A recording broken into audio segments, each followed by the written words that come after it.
guys, it is Eve from Fred Weasley Died Laughing, and I am here to do a thrillers recommendations video for you guys today, considering this week is Thrillerathon.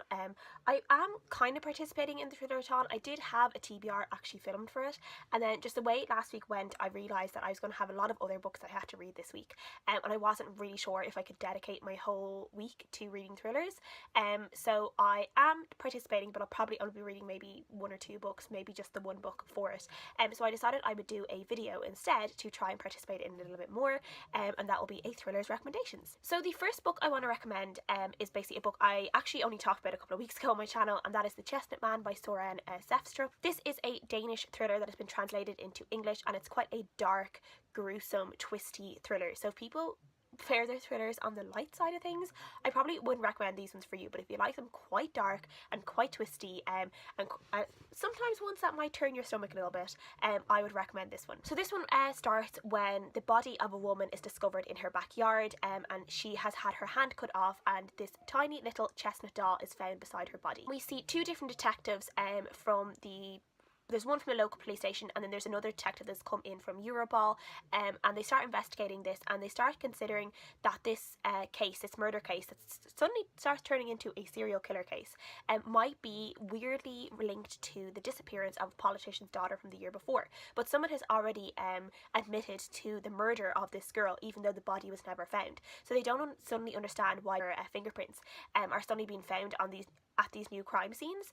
So they kind of have to start figuring out, is there a connection between the two, what could be going on. But while they're doing this, more and more women are being killed, and more parts of them are being like chopped off every time they are killed.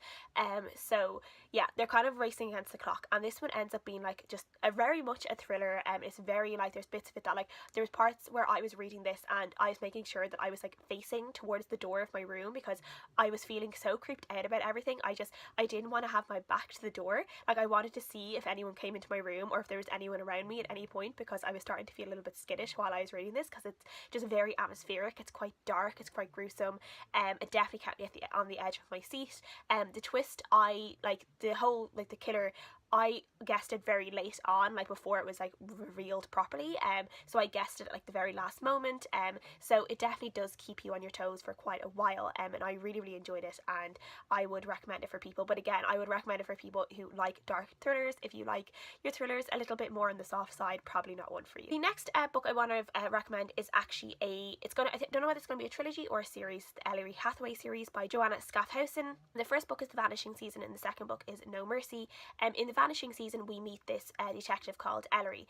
Well, she's not really a detective, she's like a police officer, and she we quickly learn that she was the only survivor of this serial killer who used to cut off women's hands, and she was found, I think she was abducted when she was about 14 years old, and she was found by this FBI profiler at the time, who is still connected to in a way. And Ellery starts thinking that there could be a serial killer at work in her area that she lives in now, and she ends up connecting with the old FBI profiler that saved her life all those years ago. His name is Reed Markham, and she basically tells him, she's like, I think something's going on and I would like you to come and help me. So he comes along and he helps her, and he kind of starts realising that like there's so many bits in her life that isn't really like a normal life. She's still very much affected by what happened to her when she was younger, but at the same time she could be on the ball, and there could actually be like a serial killer on the loose.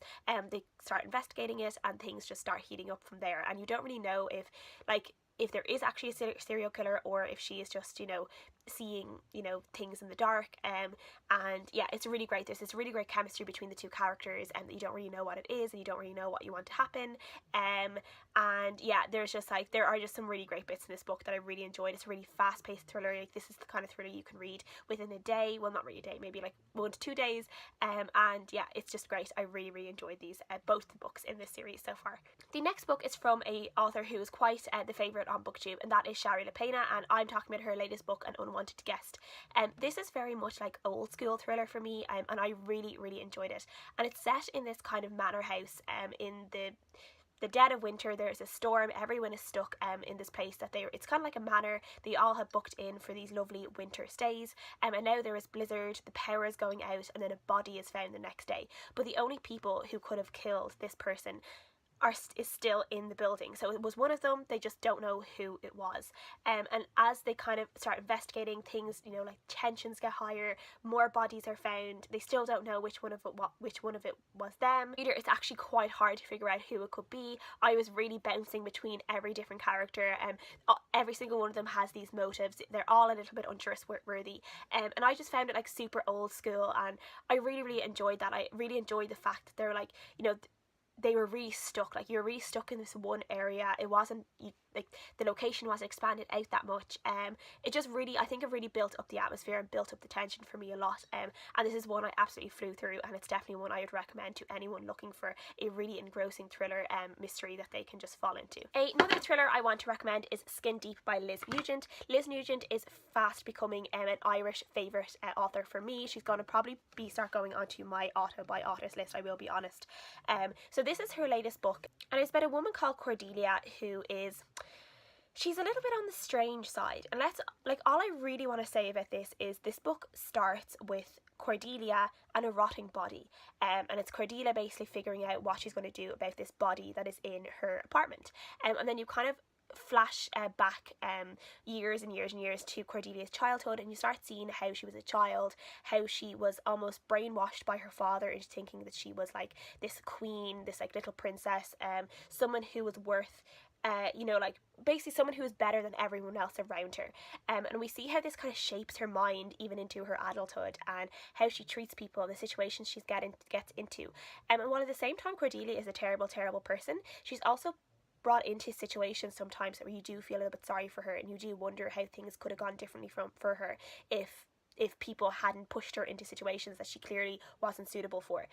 So it's quite interesting. This one, I wouldn't say it's one that's like really fast paced or one that, like, you know, will make you gasp at every turn of the page, but it's one that's quite addicting, and Cordelia as a character is so unlikable, but yet at the same time so engrossing. You just can't tear your eyes away from her, and you just want to see what she's going to do next, and what the next deplorable thing she will do is.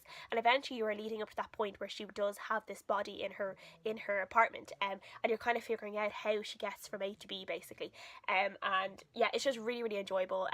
Literally one of the worst characters I've probably ever read about in a book, and yeah, Liz Nugent just does it so well. She just knows how to create these disgusting characters that you love to hate. So yeah, I really enjoyed this. I would 100% recommend. The book I want to recommend is Can You Keep a Secret by Karen Perry. This is a book about this woman who goes back to this kind of house that she used to be in a lot when she was younger. She's going back to, it's kind of like an old friend's house, that she used to spend a lot of time there when she was younger with her friend and her friend's brother. And she starts dating, I think starts dating the brother, and there was this reason why she kind of stopped, I guess it's like stop being friends a little bit with her friend in the end. There's this big mystery around this house, and they're basically the brother is actually going to sell this house, so they're kind of doing this last hurrah for the house and this last party. But all these kind of weird secrets are coming up from like that are like almost like 20 years old, things from like when they were like 16, 17, and you know something terrible happened, but you don't really know what it is. This one was just one that was really quite thrilling for me, quite like really atmospheric. It really was one that made me, for me, it's one that makes me turn the page at like a lightning fast speed, and this one definitely did that. I just could not stop reading this book until I could figure out what would happen. It's just very exciting. You're just, you know, you're racking your brain to figure out all these crazy things that it could be, and I really enjoy this one. This is probably my favourite book from Karen Perry at the moment, because I've read 3 Karen Perry books, and this one is my favourite. And that is all the thriller recommendations I am going to talk about today. Please let me know some of your favourite thrillers. I would love to know about them. Let me know if you guys are participating in the Thrillerathon, what you are reading for it again as well. I would love to know, and I'll see you guys again next time. Bye!